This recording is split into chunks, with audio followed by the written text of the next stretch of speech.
Good evening and welcome commissioners, applicants, and interested parties to the March 5th, 2026 meeting of the Cohasset Conservation Commission. My name is Chris McIntyre and I'm the chair of the Conservation Commission. And I will be running tonight's meeting as we implement the Massachusetts Wetlands Protection Act, Chapter 260 of the Cohasset Bylaws governing wetlands protection, and Chapter 263 of the Cohasset Bylaws governing stormwater management. The Conservation Commission meeting is now open and in session is being held via Zoom. Public questions or comments are encouraged to be submitted in writing using the Zoom Q&A feature and should include your name and address. The chair may invite verbal comments where clarification would be helpful. Comments should be limited to 3 minutes. Present this evening on behalf of the Conservation Commission is the town's conservation agent, Charlotte Pechtel, as well as the Conservation Administrative Clerk, Melinda Wall. I'll now take a roll call with commissioners. Please respond by repeating your name and saying present. Tom Bell, absent. Steve Magnell is also absent. Kathy Berrigan. Kathy Berrigan, present. Sanji Fernando. Sanji Fernando, present. Will Ashton. Will Ashton, present. Chris McIntyre, present. Tonight we have a quorum of 4 commissioners. First order of business, we have meeting minutes from February 5th to revised minutes from February 5th, which were approved last week, but they've been revised. Has everyone had a chance to review the revisions made? Yes. Okay. Then I will make a motion to approve the revised minutes from February 5th, 2026. Do I have a second? Kathy Berrigan, second. Thank you. And I'll take a roll call vote of commissioners. Kathy Berrigan. Kathy Berrigan, aye. Sanji Fernando. Sanji Fernando, aye. Will Ashton. Will Ashton, aye. And Chris McIntyre, aye. That vote passes. The revised minutes from February 5th, 2026 are approved. Hearings continued. Show cause hearing for 0 North Main Street is continued to the next hearing, Charlotte. All right. Yes, sorry, 319. Okay. As well as NOI 25-21 for 33 and 37 Stanton Road, 294th and 300 South Main Street, and 33 Cedar Lane, also continued to March 19th. First up tonight, we have stormwater permit 26-03 for 76 Lambert's Lane to construct a guest house and stormwater management. This is continued from February 26, 2026. And we just opened the public hearing, but we didn't have discussions last week. So this is the first time we're chatting about it. Hey, John. Hi, Mike. Hi. Good evening. Good evening. This is actually James Garfield. Sorry, I'm on John's computer. For the record, registered engineer with Morse Engineering. Also accompanied tonight by the applicant, Michael Marchetti. We're here tonight for a stormwater permit associated with a proposed guest house at 76 Lambert's Lane. Are we allowed to share screen, Charlotte? Yes, do. sorry, give me one moment.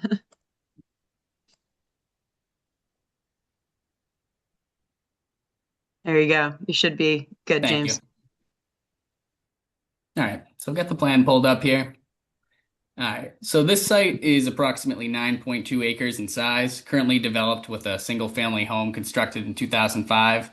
The site's accessed via a common driveway that connects out to Lambert's Lane to the south. And our project area is outside of any buffer zone to a wetland resource area and is not within a flood zone. So we're proposing a new 1-bedroom guest house, as well as a new driveway to accommodate that guest house. The septic for the new guest house will be connected into the existing septic system, which is designed to accommodate that additional bedroom. The entirety of the proposed roof area has been directed into a subsurface roof drywall system. The proposed driveway will be captured by a crushed stone trench. A stormwater report documenting compliance with the Mass DEP stormwater standards has been provided. We're proposing a mulch sock and silt fence down gradient of the proposed work, as well as silt fence protection barriers around any trees to remain within the project area. All disturbed areas will be stabilized with loam and seed post-construction. And it should be noted that 6 trees greater than 12-inch diameter are proposed to be removed. But I believe Michael has let me know that replacement of these trees, he's amenable to that, and maybe that or a combination of trees and shrubs. So with that, I'll turn it back to the commission for any questions. Thank you. Thank you for offering as well to replace the trees, even though it's not a buffer zone. We do like to see tree replacement wherever the applicant is willing to do so. So appreciate that. It's good to hear. Can we just visit the there was John Zimmer visited the site. There was some note, historical note from Mass Mapper of wetlands in this region, but there's no evidence of that. Can we just review that? Certainly. Charlotte, do you want to speak to that, or would you like me to? Sure, I can start, and then James, feel free to add anything that I miss. On Mass Mapper, there is a data layer called DEP Altered Wetlands from 2005. It relates to some aerial surveys that DEP did between the 90s and early 2000s. The area where the proposed ADU is, for some reason, showed one of those areas. It actually came up on the Board of Health end because they were looking for nitrogen sensitive buffers, because that's another layer in Mass Mapper. So we reached out to Morse for clarification if they had a wetlands person out there. John Zimmer from South River Environmental contacted me. He investigated this area, and he said that he did not find any presence of hydric soils. When he was here, he also looked at the, I don't know if you guys can see it, or James, if you want to zoom in, but the existing tree line, he looked at that unvegetated area. I'm sorry, that vegetated area, of forest, and he did not notice a majority of wetland vegetation. So John said that he's confident that there is no wetland there. And then James, I know you guys don't have photos, but I believe that when you were doing soil testing out here for the infiltration, you did not find any presence of hydric soils when you dug down, like, was it 72 inches? Yeah, that's correct. We dug down 2 test pits and down about 80 inches, and no, there was no indication of hydric soils. And that was within that area that you're describing that was labeled as the potential wetland on the Mass Mapper. Yeah, and this data from DEP is just based off of like more like aerial, so no ground surveys. And we had this come up at another project site where we did the same thing. We had a wetlands scientist investigate and make their determination. So, John Zimmer's determination as a wetland scientist is that there's no wetlands in this area. This particular spot, sorry. Okay. Yeah, I looked through the near map, and doesn't look like it's changed as far back as it goes, which I believe was 20 teens, something there of. So it'd be beyond the statute anyways, right? If it was. Filled wetlands, that would be different, but yeah, I mean, in terms of the vegetation surveys from DEP, they're of course not, going to be 100% accurate without that ground verification of hydric soils and dominant wetland vegetation. So that's not what John Zimmer found when he went out there. I think it was last year. James, did he go out last year? I think that's correct. Yeah, based on his email. Yeah. Okay. Commissioners, any questions or comments? Will? Actually, no, this seems pretty straightforward. And I think that it meets all the blanking on the term, Charlotte. This performance standards, yeah, sorry. So I'm okay with it. Okay. Sorry, Kathy. Any questions or comments? No questions at all. Everything seems very clear and straight ahead. I'm Thank fine you, with it. Sanji. No questions here. Cheryl, did you have any comments to add, or is there anything in the from the audience? Let's see any. Nothing from the audience at this time. In terms of conditions for stormwater permits, we have a standard template with built-in inspections, for pre-construction, stormwater, landscaping final. I don't think this particular project needs any additional inspections. But those standard inspections would include obviously staking out the limit of work, going out and taking a look at that, putting in erosion controls, looking at the infiltration system before it's buried. And that's obviously something the engineer would go out to inspect as well. Board of Health will obviously do their own inspections for the septic tanks and connections there. So yeah. Okay. Did you want to pull up your conditions then, or did you have any specific conditions to include the trees? I didn't draft a condition for that. If the commission wants to put in one, we could add it to a motion with our standard conditions. Okay. Well, let's just clarify that then. So the applicant's willing to replace the 6 trees. Is that all right if we condition that as such? Yes. Yes, that sounds good. Okay. Thank you. That'd be great.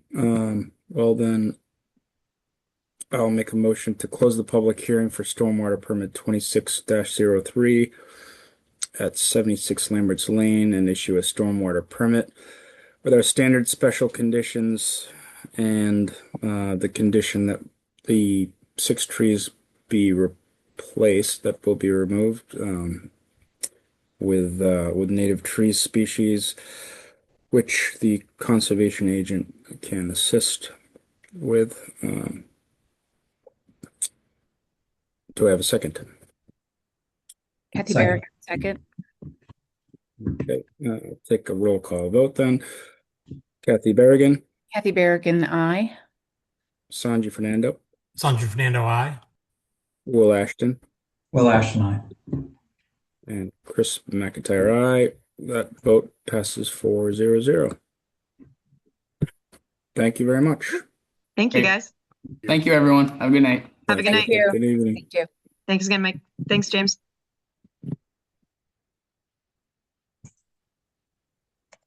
Okay. Next up, we have NOI 26-02 for 88 Doan Street, continued from February 26th. This is for to pave an existing gravel driveway within the 200-foot river front area and bordering land subject to flooding.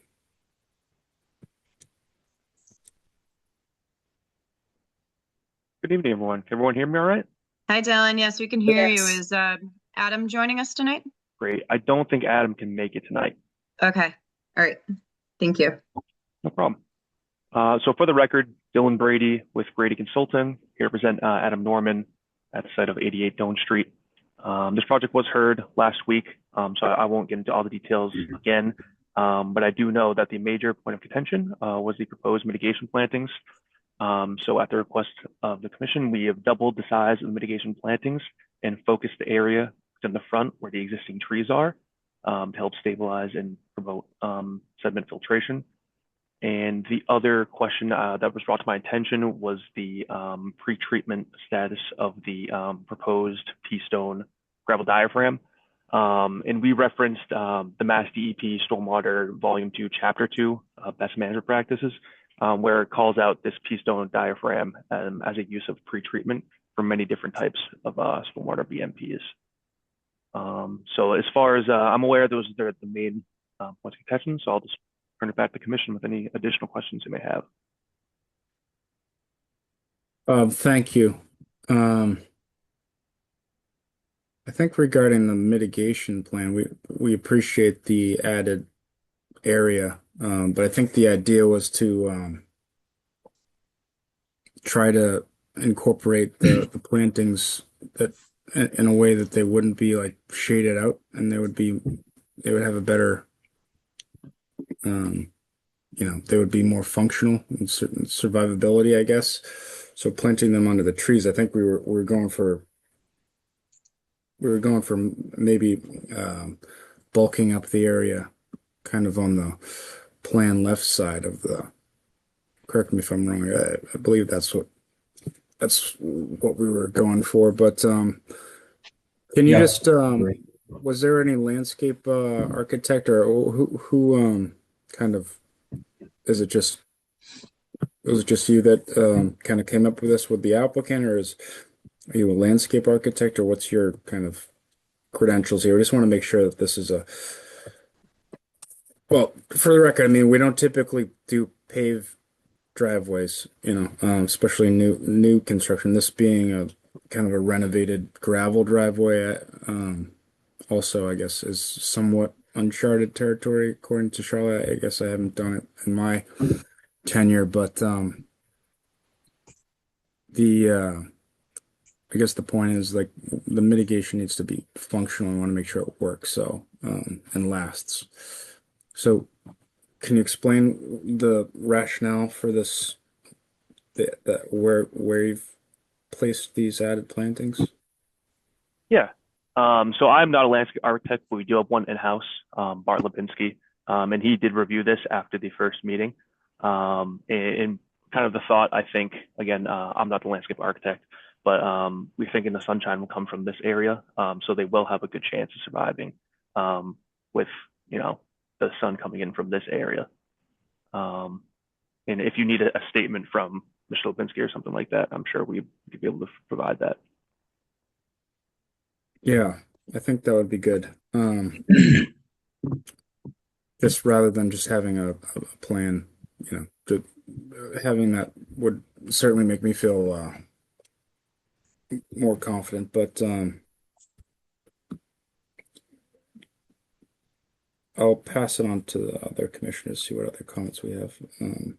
Anyone else have a question or comment here? Yeah, mine was similar, but just a caveat on it. I think they may be more useful along the driveway before it gets to that detention pond. I'd like to see it all around the detention pond, essentially, and some sort of native grass or something, shrubs in that detention pond, because that's where all the water is going to collect. So same thing, more better use of the plantings to help clean whatever's coming off that driveway. And also, it's a small point, but the sun starts at the bottom left and it ends basically at the top of the page. So these are mostly shaded.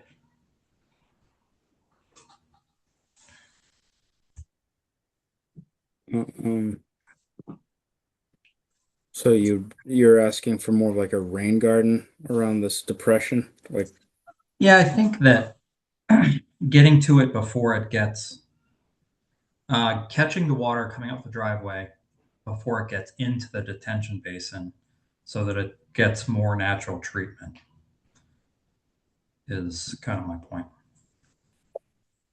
And definitely not under the existing trees. I don't think that's a good place either.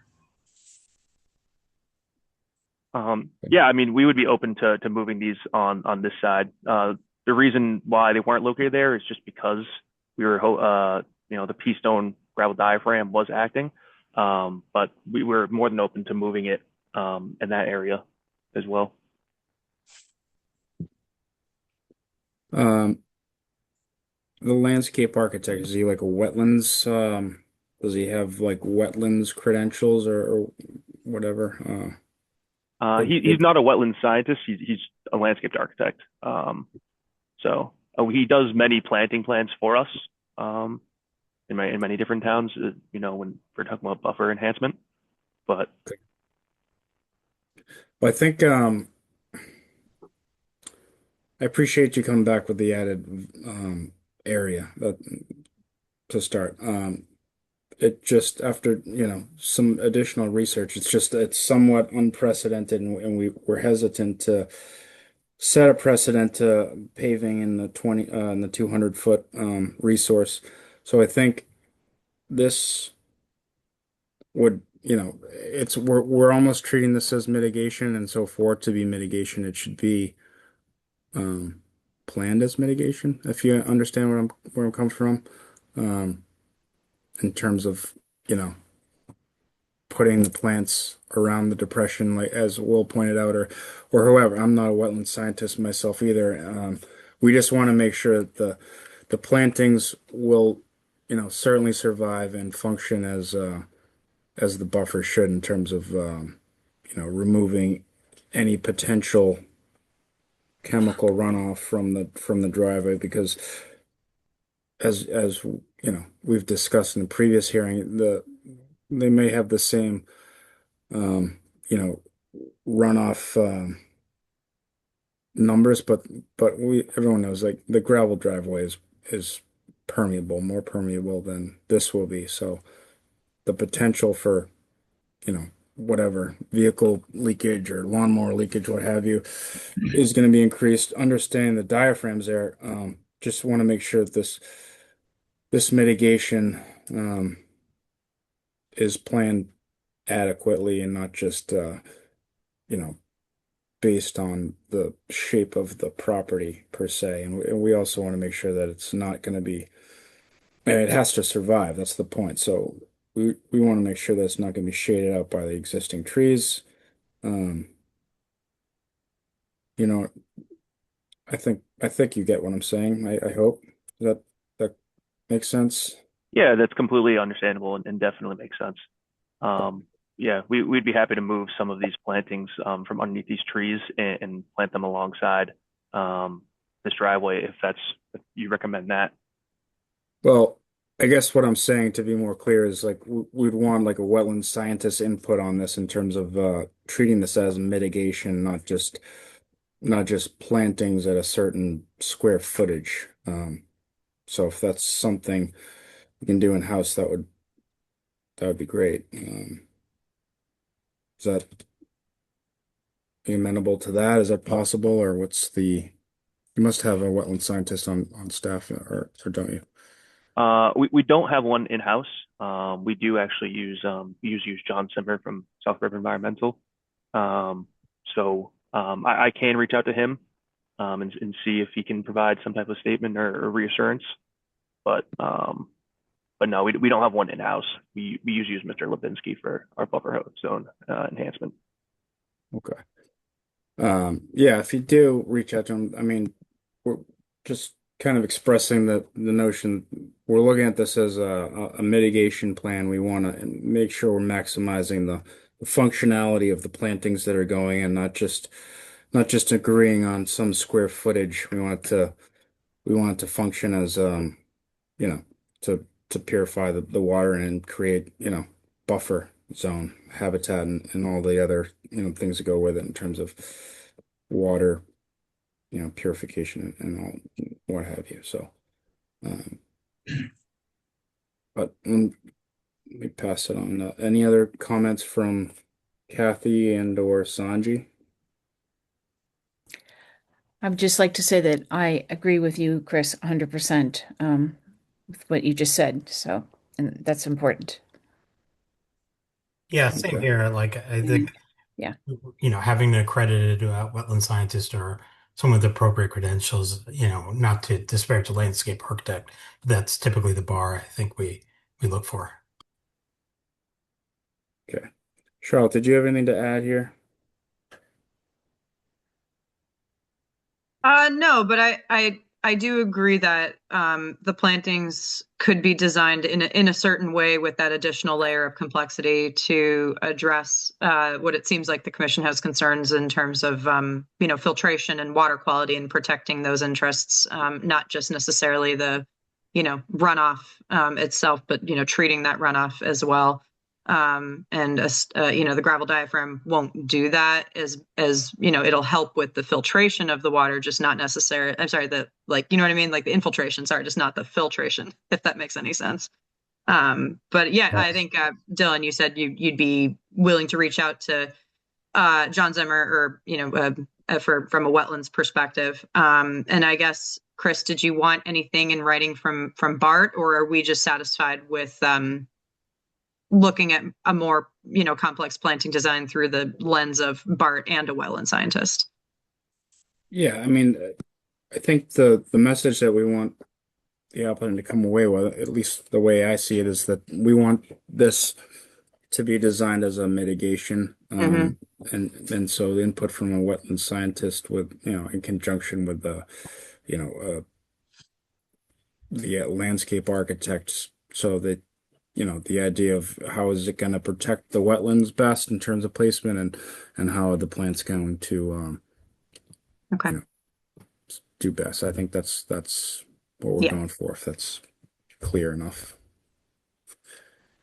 And we appreciate you coming back. If there's any confusion, I apologize. I think there was, originally just kind of some notion of adding this area, beefing up the amount, but I think we could have elaborated. I certainly could have elaborated a bit more in terms of what we're looking for. So if you could, we'd continue this, and I don't know how long you need in terms of coming back to us with what we're looking for. Is it clear to you what we're looking for, Dylan? Yeah, it's definitely more clear now. I understand what you're looking for. Would be open to closing this on the condition that we get statements from a landscape architect and wetland scientist? I would, because I want to see a new plan. Yeah, it's a little bit that'd be a stretch for us to condition it that way.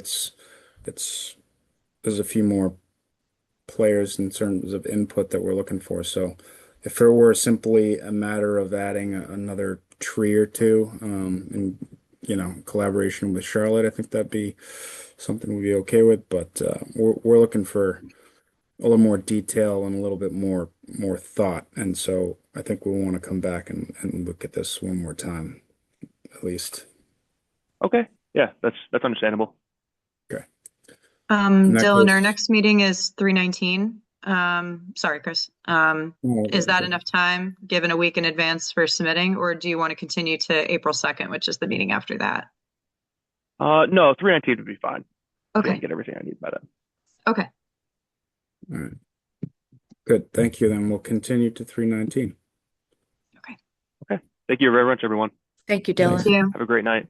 You too. Good Thanks. night.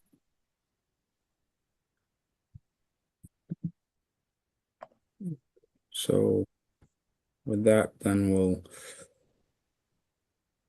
also continue the enforcement order for 88 Down Street. Yeah. That's it for hearings. Next, we have kind of a touch base on the annual town meetings, Charlotte. Yes. So I only sent the stormwater one to you guys because the second one is definitely something I can just visually show you, changing one word in the town code. But before we get into, at least, I mean, I'm happy to, have you guys gone through the stormwater revisions? I'll pull them up just so that the public can see. But I saw I think Steve's interpretation, I could definitely see his point. So I just wanted to kind of talk through those with you guys and see if the language needs to be revised for clarity, which I'm happy to do. So, stormwater bylaw, we, as we had discussed, just so the public's aware, we are looking to streamline the stormwater review process for single family home projects, and try to make those, administrative if they're not in wetlands jurisdiction. So for example, if there is the project we just saw in 76 Lamberts Lane, that one could be reviewed administratively by the agent if we were to make this change. And then if there's a project that's within or partially within wetlands jurisdiction under the Wetlands Protection Act, which is MGL 131, Section 40 and 260 of the Wetlands Protection Bylaw for the town, The permitting and the review process would stay the same for single family home projects that are triggering that 5,000 square foot threshold if they're partially within wetlands, but then if they're not in wetlands, we would make those administrative. So overall, so the commission's aware, I did crunch the numbers. I'm sorry I didn't come up with those for you visually, but basically since I've been here, a lot of our stormwater projects are single family home. And often, as you guys have seen, those projects are often paired with a notice of intent. So in terms of taking away, some of the review to be more administrative, it's not really going to be like the majority of the single family home projects you see. Because as you know, a lot of Cohasset is in Concom jurisdiction for wetlands. So I would say, I don't have an exact number for you guys, but I would say anywhere from a quarter to a third, plus or minus, of the stormwater permitting submissions we receive on an annual basis may or may not be reduced to administrative. You guys would still get the opportunity to provide input. As you guys know, I email you guys, let you know when I get those administrative submissions. So I guess in order to, shorten our agendas a little bit, even though our agenda has been very short recently, knock on wood, and to, kind of, improve that process for single family home projects, because we get so many of them under the stormwater bylaw alone, Sorry, that was my brief presentation with the track changes, but this is the regulated activities section. This is the activities that require a full stormwater permit, which has to go to a hearing. And then the section right after it is the administrative. So based on, I tried to make this language identical essentially, but I think Steve's comments, if you guys read his email, he was kind of saying it could be interpreted as contradictory. But I don't know what I guess, what do you guys think? I mean, when you guys read this, did it make sense? Can we pull it up? Just Yeah. Steve's comment. Yeah, I can pull that up in 1 second. So he had, where are his comments?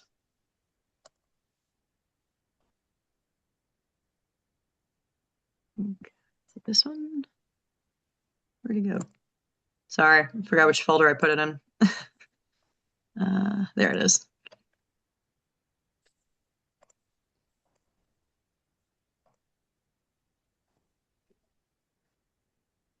So he's reading it as a redundancy in the full stormwater permit section and a contradiction between sections A and B for full and administrative.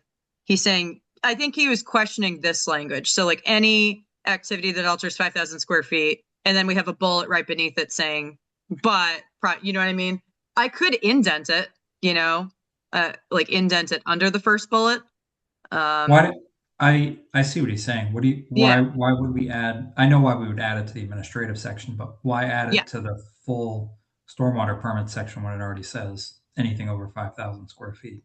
I guess, yeah. I mean, I just don't want to. I was hoping, like, whatever language that we did add, I want it to just not be like be able to be interpreted multiple ways. So if this language does that, then I apologize. But I was trying to make the language, the language in the sections consistent. But I do see Steve's point here about, like, obviously the first bullet says any activity that alters 5,000 square feet of land alteration. Then we come right under saying, but wait, just kidding, not for single family homes.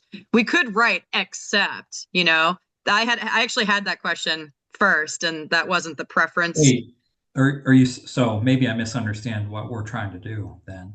Are you saying that if we do a single family home that disturbs over 5,000 square feet of land, that is administrative? If it is not within wetlands jurisdiction, yes. Oh yeah. So can you go back to your language then? I don't think it says that. Yeah. So I mean, I can indent the bullet under the 5,000 square feet to make that clear. Like except for single. So yeah, like this is, I think, what Steve was talking about. We're saying we want a full stormwater permit for an activity that alters 5,000 square feet of land, but then right underneath it, it says this. So like I could indent it, like except for, and then put this underneath. You know what I mean? Well, why wouldn't we just say less than 5,000 square feet can be administrative? Like wouldn't that make it easier?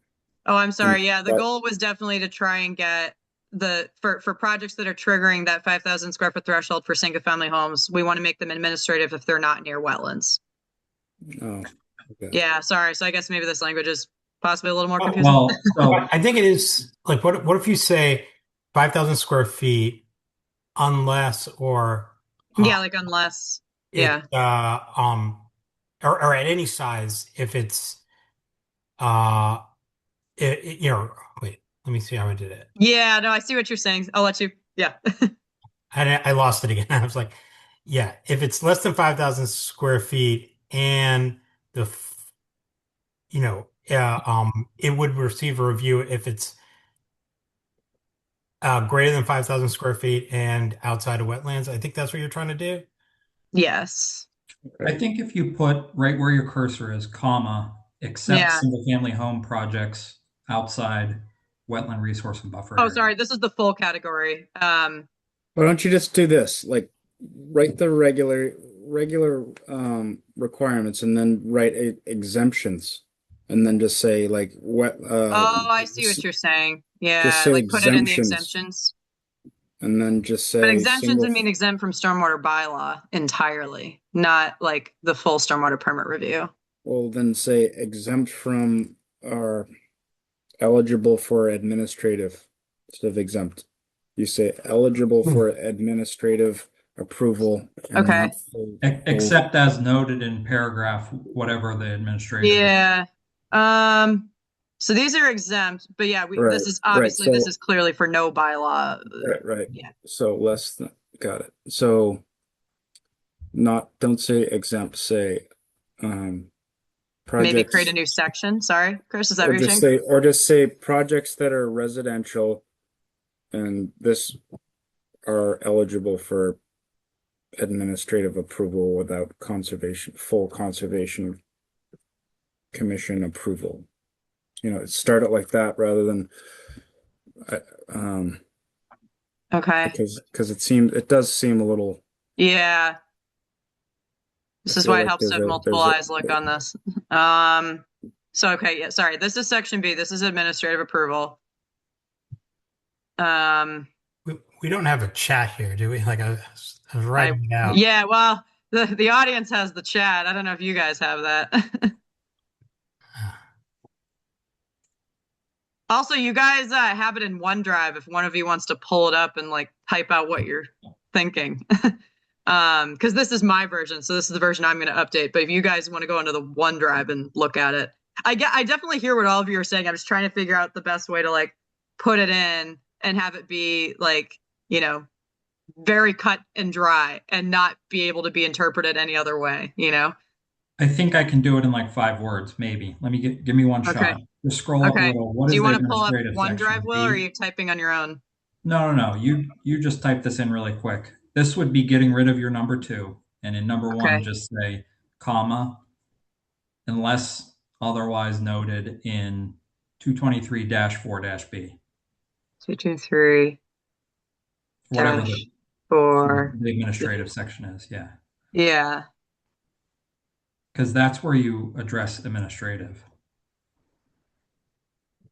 Yeah. I think Okay. So what I the could do is I could definitions are- take this out and then write like, What if it's any activity that will alter 5,000 square feet or more land, except for single family dwelling projects outside the wetlands jurisdiction?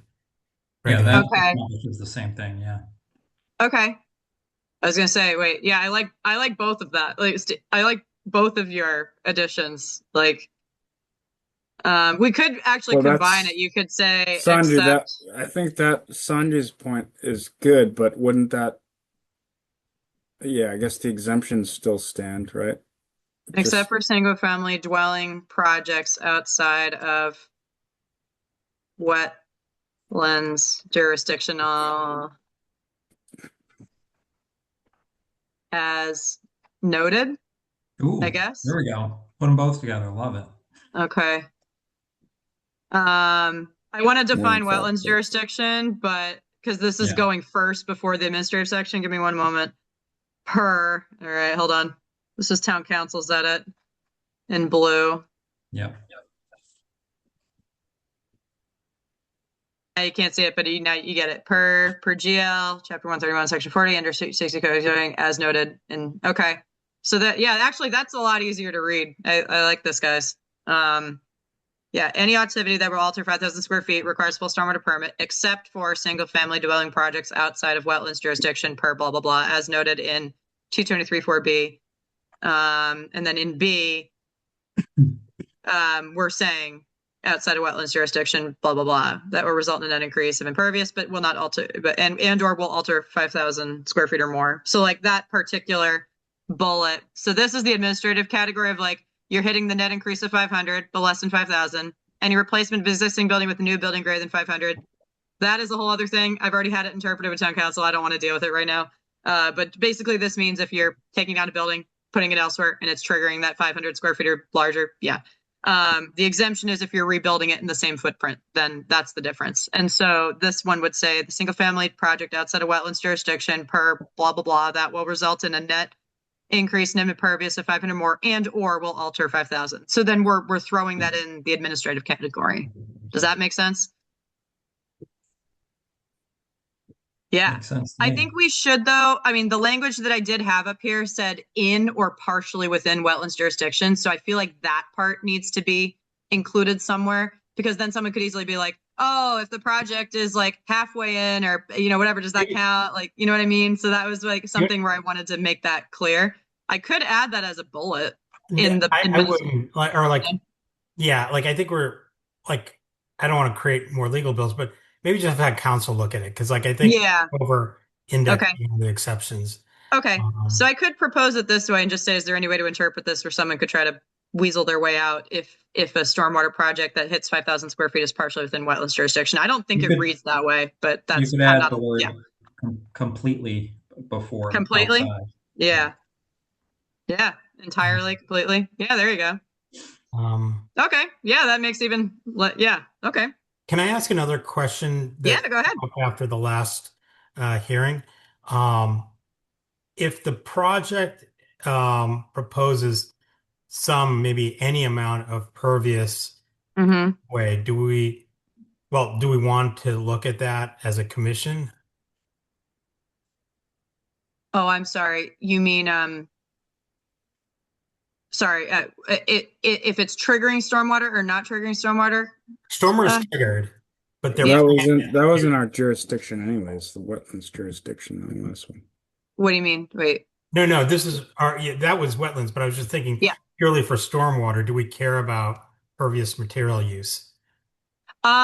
Alteration is a changing of existing characteristics. So we do care about pervious for the land alteration threshold, but obviously not for the net increase of impervious. So that's like where you have that 2 threshold kind of requirement in the bylaw. So like land alteration could definitely mean a full-blown raise and rebuild project where you're using pervious and impervious because it's all counting towards land alteration. My only concern with this whole administrative change is that, like, God forbid, Charlotte, if you ever leave Cohasset or whatever, that will be, who knows who will be relying on to approve these and if they'll have any, but I guess that's. Well, you guys do have the right to hire an actual engineer. That is in your bylaws. But I do appreciate that point, Chris. And you guys can always do that, by the way. That's in our bylaw right here. We have the right that? to. If Charlotte leaves, this is null. Yeah, null and void. Yeah, put a thing in here in like size 1 font, unless Charlotte leaves. You simply can't leave. That's that. Well, that may not be my call to make. I know. So okay. I like this. I would hate for you guys to vote on this contingent upon town council as much as I want to move this along, only because we changed the language. I mean, I don't think we did too much, but just to be thorough, would you guys be okay with just putting it on for 319? Yeah, I'll talk to them about it just to make sure. Sure. The counter is like, is council are we gonna be, I know I'm not a lawyer, I'm not gonna, if council likes it, like, I'm not gonna say anything more. That's true. Yeah, I'd like Steve, it was Steve's comment. I would like to at least have, Okay. If there's no, it's not like we're gonna have any like, we don't have that many stormwater permits like coming through the next week or two, so it's not like we're gonna get bogged down. So I think we're in a good spot, but let's just make sure Tom and Steve have had a look at it too. Sure. When do they need this for the warrant, Charlotte? Do you know? ASAP. Yeah. What's that mean? Yeah. Like, I mean, Okay. it is what it is, right? Like, you guys aren't pressured to approve this tonight. I just put it on the quickest agenda possible to try and, because it's got to go to select board and advisory. But select board's been meeting quite frequently, so I don't want to speak for Oh, them, but I what's think the if we push deadline? this off 2 weeks. What's the deadline then? I guess if we're gonna get it in this year or whatever, this quarter. How often Well, we I gotta do this? submitted this late. Town manager made an exception to the two things on our already agenda. passed. Yeah, that's what I was saying. Like, we'll kick this for another year if we don't do it now. Yeah. Yeah. Oh, I meant like in terms of submitting the warrant for town meeting. I submitted it over a month late because it was something that came up and we talked to Michelle about it, and Michelle said, "All right, yep, let's get it on the warrant." And obviously the second one was even more recent where I was like, "Oh, I really need this too. I'm sorry." And she goes, "Yep, get it on the warrant." So I tried to put it on the quickest agenda possible, but like I don't want to push you guys to vote. I mean, I No, think I think I don't. I would like to get it through too, but yeah. so it's on there. When's the actual like vote on it? I know they're trying to do everything the next 2 weeks, selecting a Yeah. vote. So if it's on there, can we still tweak it like until like next week or whatever? I think Right. so. I mean, yeah, I mean, you guys would have to vote on this. Like, if you voted on it tonight, if I did tweak like a minor grammatical thing with town council, I don't think that matters. If town council had serious concerns on the edits, it would have to come back to us for vote. But I think if you guys are okay with, I mean, I know Chris, you just said you want to hear Steve vote. He's at least out Yeah. for this week. Well, I guess if it means getting it in this year, I think we addressed his concern. So Yeah, I I think, think my yeah, preference is to okay. get it in and approved. I think we heard him out. We got his comment. So if it Yeah, means getting it in this year, then that's my preference. Yeah. okay. I agree. The last thing I just wanted to point to you guys is Steve didn't have comments about this language, but submittal requirements. I will touch our regulations later, but for submittal requirements, I just wanted to add this to obviously make that clear that this single family home thing is going to be determined by wetlands jurisdiction. So I want to make sure it's clear that for stormwater permits, we do want to see delineation of wetland resource areas and buffer zones performed by a professional wetland scientist. This is actually in our regs, by the way. So I'm just making it clear in the bylaw, but it is already in our regs that we need to see all delineated wetlands and buffer zones as part of the requirements of, I think it's like section 4 in our stormwater rules and regs. But just to be extra clear, added it in our bylaw for full stormwater permit requirements and for administrative. So this is the same language, by the way. In terms of submission requirements for administrative and submission requirements for full. So I think those are the only other changes I made as part of this proposal. Yeah, did not make any other changes. Okay. Did you guys like the way this was written? Blue language was added by town council. Oh.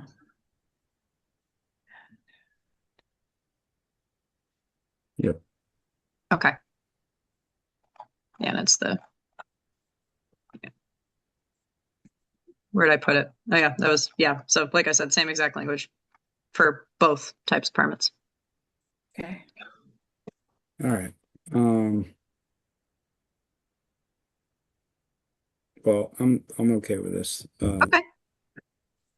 Does anyone have any other comments, or does anyone want to make a motion? Yeah, I'll make a motion to accept the stormwater bylaw revisions as shown on the screen. I'll second that.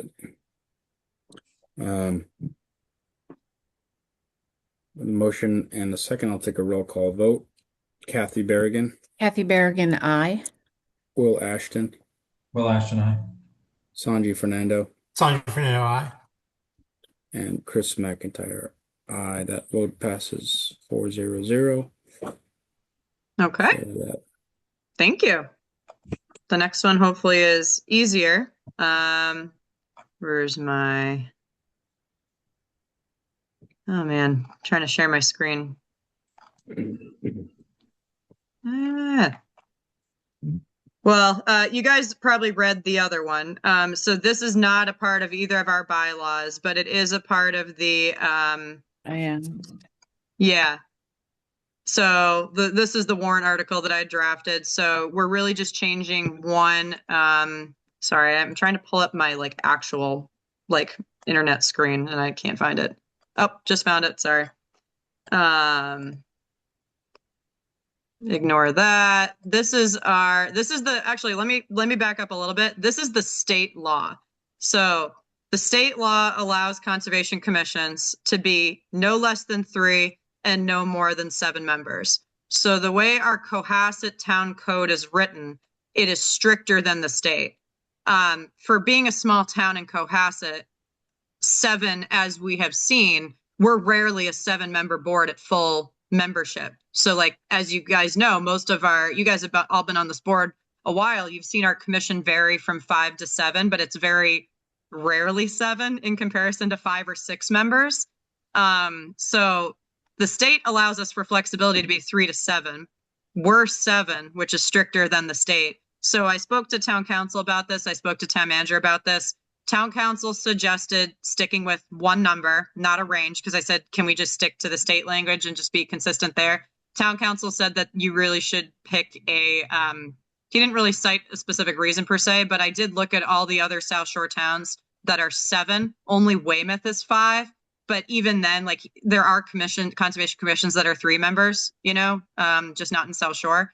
So he did suggest choosing a static number of, just one number of 5. And so 5, we would go down from a quorum, which is required for 7, it's 4. So we'd go down to a required quorum of 3, which, at least in my opinion, based on my 4+ years of being here, seems a lot more reasonable if we have 5, 6 commissioners 90+% of the time. And as you guys know, June, July is a tough transition period for us, especially if commissioners don't renew their terms. July is really where we're struggling to get that quorum of 4. We've had to cancel both meetings in July. I think 1 or 2 years that I've been, of the 4 years I've been here. So I don't know if you guys want a different number. Obviously 5 is for voting purposes, like in terms of if you have a split vote, obviously that's, odd numbers are better there. So we'd really just be changing this from 7 to 5. I don't like the hard 5 because if you get the opportunity to have I don't understand the rationale for a hard, like one number. Like why not 5 to 7? Yeah. Because Sorry, then town if council you didn't have really give me a clear answer as to why. He just said I would recommend picking one number.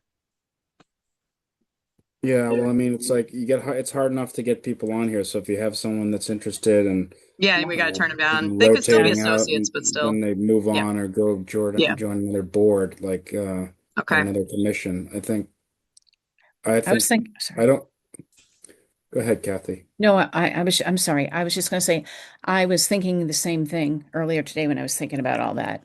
It's difficult to get any number, so why limit ourselves to just one number? Better to have a range. I don't know. I was going back and forth about it, but Yeah, like your quorum would change depending on how many members we'd have. And I think maybe that's why town council wanted one number, because obviously if someone's not paying attention and you could miss what required quorum you have, it could just be human error, I think might be their concern.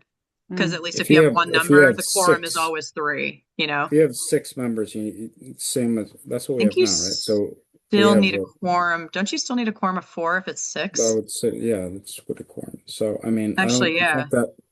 It's not that complicated. Yeah, I get it. Right, Yeah. right. But now I'm wondering, like, wait, what is the quorum for 6? I don't think it's 3. I think it would be 4 because it's majority, right? Well, I think it'd be yeah. 4. I used to see a table when I first started, and now I don't remember. Well, in any case, I don't think it's that complicated Okay. to figure out. I just Okay. I would want to keep I wouldn't want to Vote be 5 2 restrictive 7. I mean, we've had more than 5 in my last whatever 4 years. Yeah, I mean, we've had however long I've been here, 6 so. a lot. We've yeah, I mean, we have 6 right now, so we definitely often have 6 members. We every time we have 7, then somebody leaves. So What happens if we only have 5 members? Mhm. Can we still operate and go on a quorum of 3? So can Yeah. we de facto do that? So we can do that anyway. We don't need to change the. Actually, right now I see now, your question. Well, that's a good, yeah. right now, Because like right now we're a 7-member board, even though we don't have 7 members. And so even though we don't have 7 members, the quorum is still always 4 because that's what our law says right here. But yeah, I guess if you change that to a range, your quorum wouldn't be static. It would be based on the total members that you have, right? right. Like if we Mm. say 7, would we still, like if we have 5 members and our law says 5 to 7, would we still have to have a quorum of 4? I guess if you guys, I guess that's my legal question for town council, I guess. Yeah, and the bylaw says a majority of the members of a committee shall constitute a quorum. So you'd think Yeah. Mm-hmm. you have So 5 members, it's 3, I right? mean, if we don't have, if we have a 5-member committee or a 5-member commission, chances are like we're gonna have difficulty always having, a Mhm. quorum. So I think having The range. the Yeah. mobility of the purpose of chaining is to have the functionality, right? So it's like Yeah. we can't function if we don't have a quorum. So Yeah. that's And I'm sorry, the well, where's the purpose of quorum this. language? 30-12. 3012. Yeah, I mean, if they're defining a quorum for us,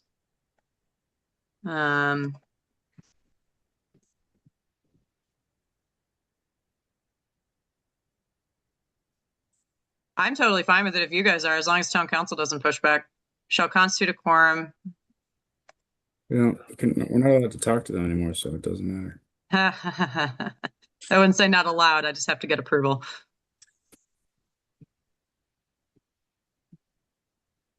The majority. Going rogue. Yeah, unless noted. Yeah, it says unless otherwise noted by a law, governing instrument, or these bylaws, a majority of the vote shall constitute, or a majority of vote of members shall constitute a quorum. Yeah. So we don't Okay. even it doesn't even need to be explicitly stated in that change. We can still just call it 5 to 7, and Okay. the quorum law kind of dictates itself. Yeah. And you could say refer to the Yeah. quorum law and pull out that section if you wanted to and just add it. I guess my point was you may not have to change anything because if you have 5 people, your quorum is 3. That might be the question you ask council.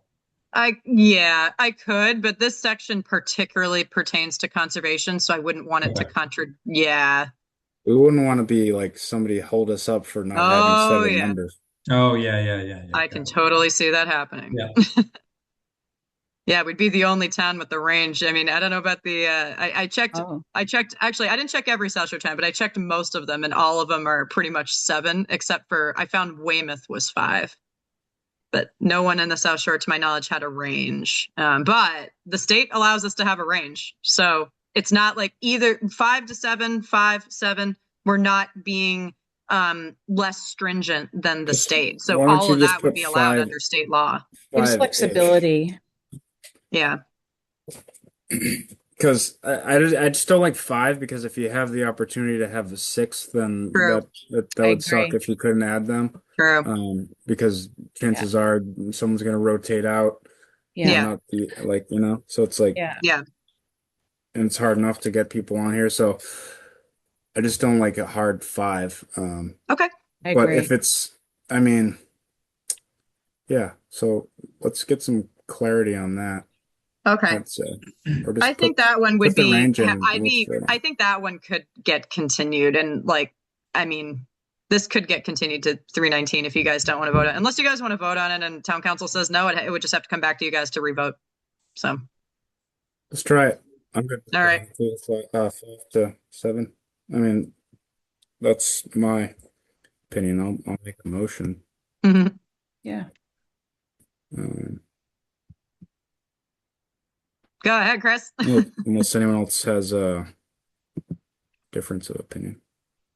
Yeah. But all right. Which one we at? So I'll make a motion. What? to approve. To revise the Cohasset Town Code 3059. Yeah. All right. I was gonna say you change it and then I can say approve, but then I'll change the. All right. I'll make a motion to change the Cohasset Town Code 30-59 to state that the number of members for the Cohasset Conservation Commission will be between 5 and 7 members. Second. Thank you. With a motion and a second, I'll take a roll call vote. Kathy Berrigan, Kathy Berrigan, aye. Will Ashton, Will Ashton, aye. Sanji Fernando,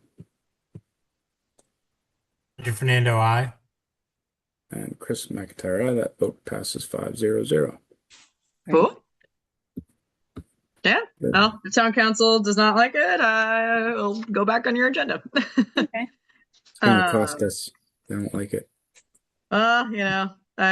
We can't ever, like, it's not like we can't not speak to town council ever again. Like, I'm sorry, the town has to figure this out. So we shouldn't be punished for that. But I did get clarification from town manager. She did say if we have to work with town council, definitely try not to unless it's absolutely necessary, which this is. So she said just email her in writing and clear it with her. So that's what I'll do. For obviously, well, for warrants, you have to work with town council, but like with if any issues come up that we need to consult town council, I can, clarify it with clear it with her. So yeah. Perfect. Thanks, guys. Sure. I love Thank the you. collaboration. That was awesome. It's always good to have like people look at this of like, wait, this makes no sense. So I'm glad Steve, Absolutely. started. All right. Can I go to agent updates, Chris? Yes, please. Okay. So 3A, the construction there is probably going to kick back up this spring. It will be a lot of work potentially this spring or summer in the wetlands. As you guys may remember at that project, they're going to basically move a stream, take out a lot of wetlands to put in those sidewalks and bike paths and everything. So it's going to look really messy at that corner at Beechwood and the Shaw's Plaza. But there is wetlands replication, so on the other side. So that will start at some point this spring or summer. 53 Beechwood Street was a raise and rebuild project near an isolated vegetated wetland. He's pretty much very quickly moving through the project. I think the foundation's poured, waiting inspection, or mostly poured. He's working on the stormwater, so I got to go out and check that. And then, as you guys know, with the snow right now, I can't do a lot of COC final inspections except for these weird housing sale ones where I'm just verifying Board of Health, issued their as-built and COCs. So a lot of people are in my queue to do final inspections for this spring. So you guys may see a backlog of those just because it's hard to do COC final inspections in the winter when I can't see the vegetation. So really this spring through the fall is when I can do those. Wetlands reg updates. I'm working on a 48-hour issue now, but I do plan to start revising those regs in the next week or two, and I'm going to get them to you guys. And my thought of kind of presenting these changes again is, as we discussed, we're only going to target some certain sections just to get those in, and we'll figure out the rest of the regs later. But I guess I would, for this round, if you guys are okay with it, I would love to meet with you guys one-on-one before we meet as a group so that you guys have time to look through it, hash through things with me so that we're not spending like 2 hours on the meeting talking about it. And at least the meeting is more of like, we're all coming together saying, oh, I talked about this with Charlotte, we talked about this, and this is what we like. And, then you vote on it as a group. Does that kind of make sense? So you guys have more time to like look at that individually and provide your comments instead of just trying to edit OneDrive or something? I don't know. Makes sense. That's a good idea. Yeah. Cool. Put us all on the spot and that force us all to look at it. Yeah. Yeah. Well, hey, the first round was a lot. I admit. I know that was a lot for you guys to look at. So happy to break it down and target those specific high priority points.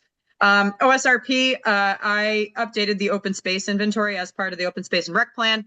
That was a ton of work, but I'm glad that I did it because it's going to be good for 10 years. There's a large question that I'm going to ask the town that I just want to keep you guys informed on. there's a lot of parcels out there that have a certain code for undeveloped open space in terms of residential, commercial, and industrial. A lot of those parcels are not currently on the open space list because a lot of the open space inventory is related to obviously like actual open space, conservation land, undeveloped wetlands parcels, etc. So there's a lot of land in residential areas and along 3A, etc., that have potential open space value. The only problem is that would double the size of our open space inventory right now, so I did not add those. But it always has been a long-term goal in the OSRP to look at those kinds of parcels. So that is a question I will be asking next week with our consultant and our core team. If we wanted to add those to the list, make a separate list, what do we want to do there? And if you guys do want to see the open space inventory, let me know. I can send it to you guys. I was late in revising it because I needed quiet time to do it. So if you guys do want to see that, let me know. I'll send it to you. It's in draft form right now. And then Gulf River Project, giving you guys an update. Woods Hole has done pretty much all of their field work, their marsh observation work. They put tidal gauges in the water, collected data for about a month. CSCRs put together the majority of all their water quality data. So we're pretty much putting all of that information together in a series of deliverables, memos, charts, etc. We're going to start looking at that through our technical committee meetings. So Chris, just a heads up on that. Our technical committee meetings, we're going to schedule one for April, one for March. I'm sorry, one for May and one for June. And obviously, if we're trying to keep the technical committee group kind of small, but obviously, Chris, if you can't make it, or Will, or Sanjay, Kathy, if one of you want to step in for Concom, it's more of like obviously like technical input. But if you guys just want to stay and like informed on the larger end, there's going to be 2 public meetings, one at some point before the end of June, and another one before the end of 2026. But yeah, right now, the early data, I don't know if I want to publicize it right now, but the early data looks pretty good, but that doesn't mean we can't do restoration, especially with like water quality and addressing any points of, pollution. But our marshes overall, I think I explained to you guys before, Woods Hole was actually impressed with them in terms of elevation, flow, all that good stuff. Oh, So yeah, that's it. And then 148-hour issue. What's the current date range of data collection? We started kind of late, right? Winter. Yeah, that's a problem with the grant cycle, that we got the grant in like November. We were supposed to get it in August. So they started in early December. They put the tidal gauges out for about a month. But on top of that, they're analyzing data that's already been collected. They're looking at long-term water quality data that CSCR and a bunch of other groups have been doing. We actually reached out to other scientists and groups that also did projects in the Gulf River. And so we got a lot of their data. We pulled a lot of data from the town's GIS. So in terms of stormwater outfalls, catch basins, locations in Cohasset and Scituate, we got all of that in GIS. So Woods Hole looked at all of that. So yeah, I definitely got a lot. And then obviously Woods Hole went out there with us to look at the marsh along the Gulf in various areas. They definitely wanted to look at the areas of tidal exchange and see how those were functioning. They looked at box culverts, all those areas along the Gulf from the Border Street Bridge down to Mesquatchit Pond. I can't pronounce it. It's in Scituate. oh, Oh yeah, So yeah, that's where my Yeah. mom lives. good stuff. And we're also going to briefly advertise it in State of the Harbor, which is on April 9th. Is the data collection ongoing? Water quality? No, they've pretty much done the majority of it. They still have to do some modeling. So they have to do this thing called SLAM modeling, which is like marsh migration predictability. So they're going to do that as part of the project as well. And then I think they're also, they gave me some of their tidal data. But I think in terms of data collection, I think they're pretty much done because we have to get most of the project done by June 2026. So yeah, we were kind of squeezed to do all this, and the majority of this work in, like 6 months. wow. Yeah, it's a challenge with these grants. By the time they award them, you're supposed to get it like July, August, and they don't sometimes notify you until like November. Yeah, so we lost some time on that. But we can still go out and do some stuff if we have to. We still have a site visit scheduled at some point this year to go out and double check everything, especially when the marsh grass comes back, and it's more The not dormant. only thing I would say as a non-scientist is just like with all that cold weather and that frozen, everything's Yep. frozen. You're not getting all that Yep. crap runoff, and so Yep. you're not getting that read of what's actually Yeah. entering the system Mm. in like a Yeah. spring water, like a regular rainy event. hmm The technical committee group is definitely going to go out. So yeah, Chris, I'll keep you posted on that. We did put that in our scope to go out again in the spring at some point to make sure we're collecting the full cyclical, Mm. picture. Oh, Yes, good. thank you. Good. Mm. But you're still technical side, Chris. I think actually all of you are at this point with your experience on Concom, and your jobs. So yeah, that's oh, and then actually I had two 48-hour updates. Do you guys, anyone want to go first with those or no? Okay. I was gonna say one of them's good news, one of them's bad news. Which one do you guys want to hear first? Bad news. Bad news. Okay. Well, Chris, you know this one. Open meeting law. So just so the commission's aware, as of I think was it yesterday or Tuesday, Chris, we received a open meeting law complaint from one of the abutters at 40 and 46 Pond Street. They had a variety of concerns as to how our meetings were conducted, particularly the one on February 5th. So we have 14 days to address the comments. And I think the deadline is March 18th. So I think, yeah, we got it yesterday. Town clerk received it. Basically, Chris and I and Mindy will all work together, and Chris has to submit responses to the abutters' concerns. The summary is, Sanji, sorry to call you out. I think you had missed two meetings for 40 and 46 Pond Street. So that's why we had to revote on the minutes tonight to just take you out of the vote. We still had a quorum voting. We had a legal quorum and a voting quorum without Sanji's vote. So we just had to revise those minutes as part of the effort to address the open meeting law complaints. And then they had some questions about obviously how we ran the meeting on the 5th in terms of not either reading and or fully addressing the abutters' concerns and not really thoroughly, processing those. So if you guys would like to see the packet, I don't think there's any harm in sending it to you guys. I can send it to you. It's just a big file. But yeah, Chris and I are. The other thing was a critique of the minutes that we published, which said that we didn't list all the documents that were reviewed specifically, and so that we Okay. We modified that today. The documents were listed. Basically the listed in the I'm sorry, listed like in the minutes specifically. In the minutes, yeah. You said the documents, like you noted documents were the alternatives and the plan, basically. Okay. But the one sticky one that's, fortunately we had a quorum anyways, the one that stuck was that Sanji voted when we didn't have the Mullen certificate and he missed two meetings. So that was my bad. Should have called that out, I guess. We had a quorum anyways, so kind of overlooked it, but just need to tighten it up, I guess. If anyone misses a meeting that's continued, just got to make sure you sign the Mullen certificate, and Charlotte keeps track of it. But if you know that you've missed two prior for the same hearing, you're not eligible. So just keep that. Sorry guys. I do keep track. Thank you, Chris. I do keep track, but yeah, I mean, with so many projects, I'm human. But yeah, I will keep more of an effort to stalk you guys. We have had some, obviously with everything going on, there have been some, minor delays. I wouldn't say significant, but just I need to, maybe the Friday after I email the communication specialist, or the Monday after I email saying, please post it to YouTube. Then I immediately send the stuff to you guys so that you guys have more time to review everything. Because sometimes it is dependent on when that gets posted.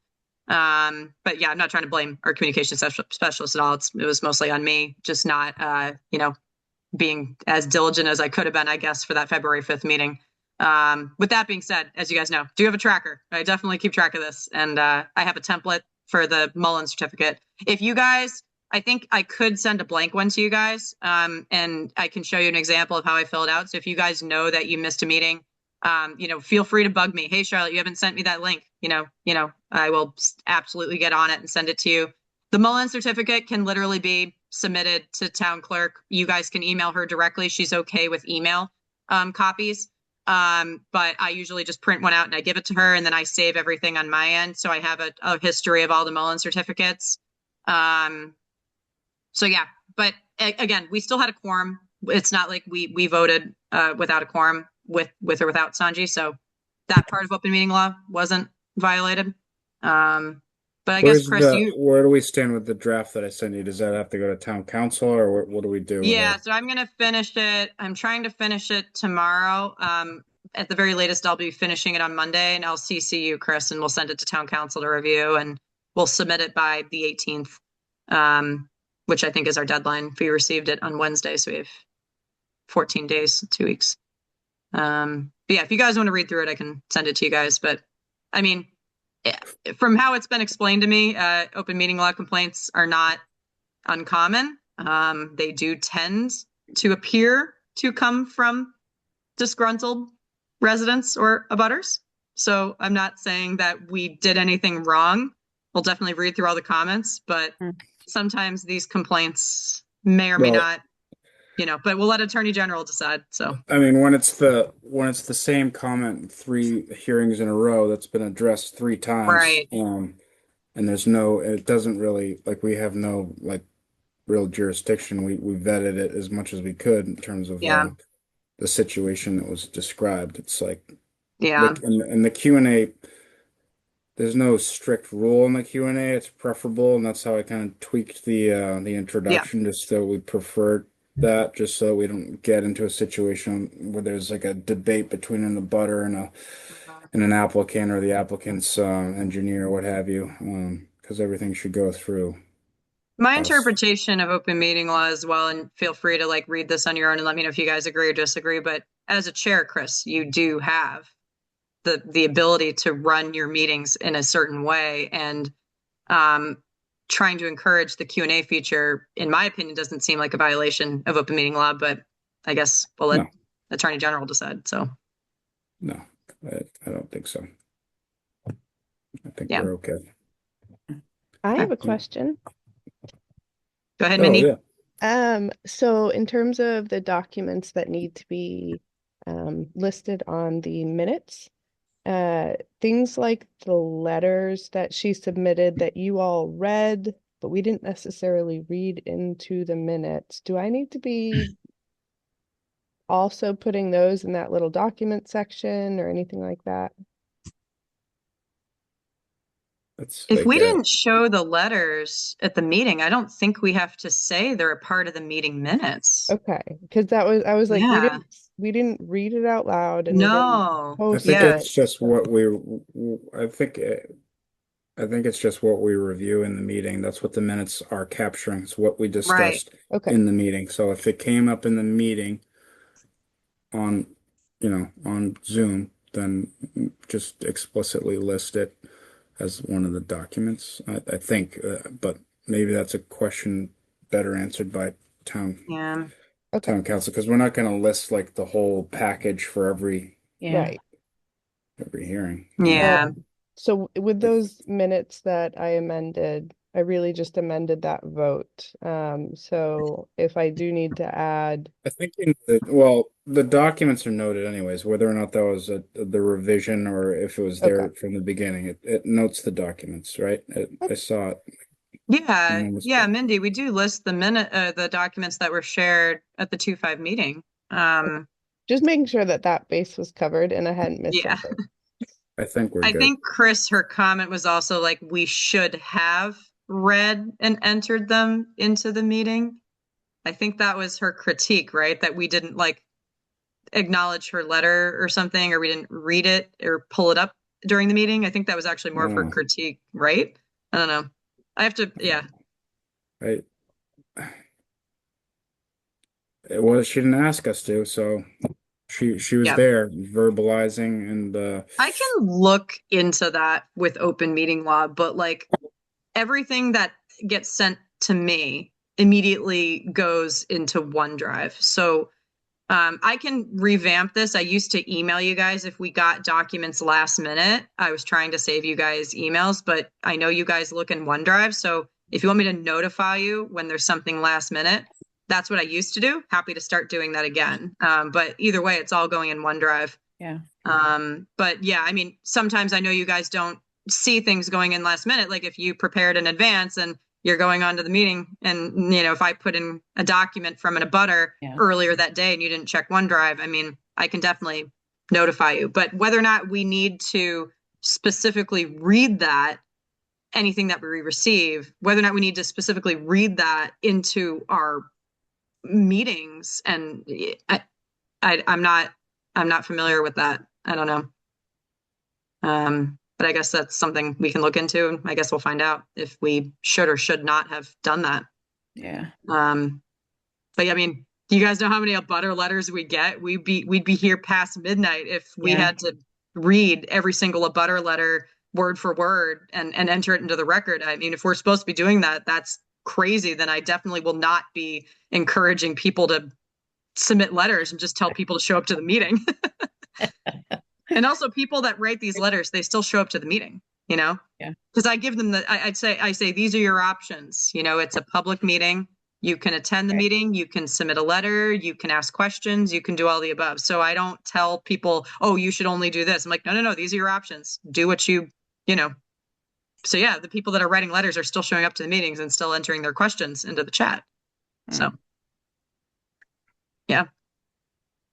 I don't know. What are your guys' thoughts on this? I mean, I'll definitely forward you guys the packet, but I mean, like I said, these things happen, and I'm not saying we did anything wrong, but I mean, sometimes this is a good learning lesson. If there is something that we should have done, then I guess we'll find out. Mm-hmm. Yeah, I mean, it's a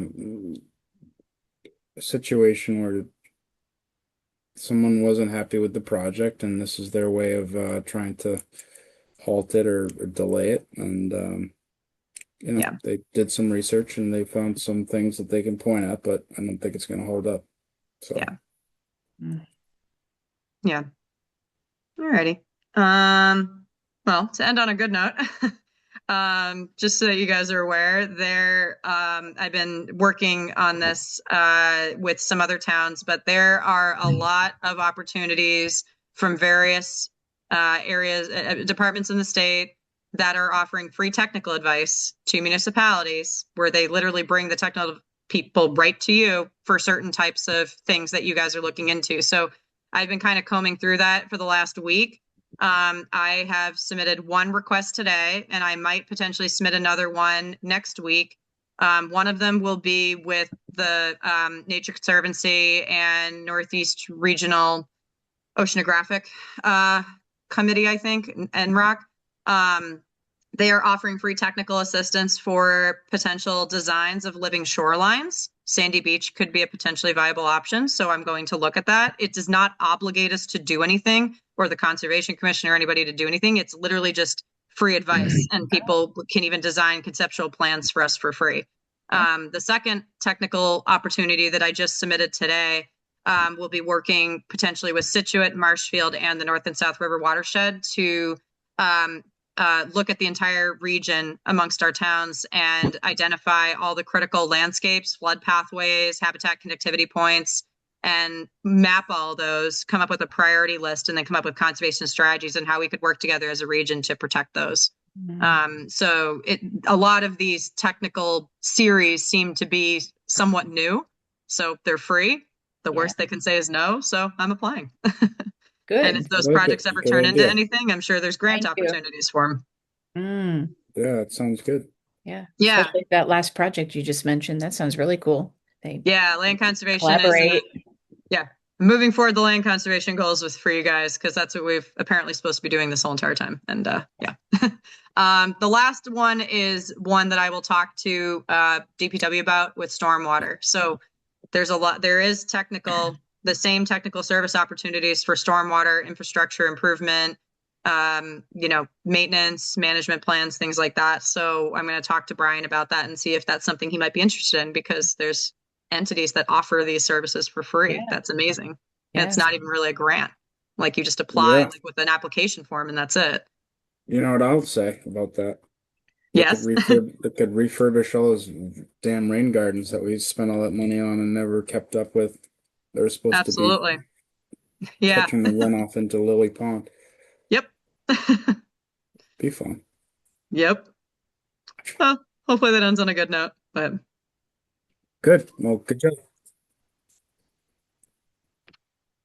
Thank you, Um, Charlotte, for doing All I that, have for you Thank guys. following through with Sounds them. promising. Yeah, Good news. I'm always looking. I mean, it just There you depends on are. what I can take on. So, yeah. Thank you. Good. Thank you. Sounds nice. Anything else? That was it for me. You guys have anything? No? Good. All right, then, make a motion to adjourn. Second. Thank you. I'll take a voice vote then. All in favor of adjourning? Aye. Bye. Aye. Thank you. Thanks. Awesome. Bye, Thanks, everyone. guys. Bye. Have a See good ya. night. Have a good Okay. night. Thank you. Take Thank care, you, bye. Charlotte.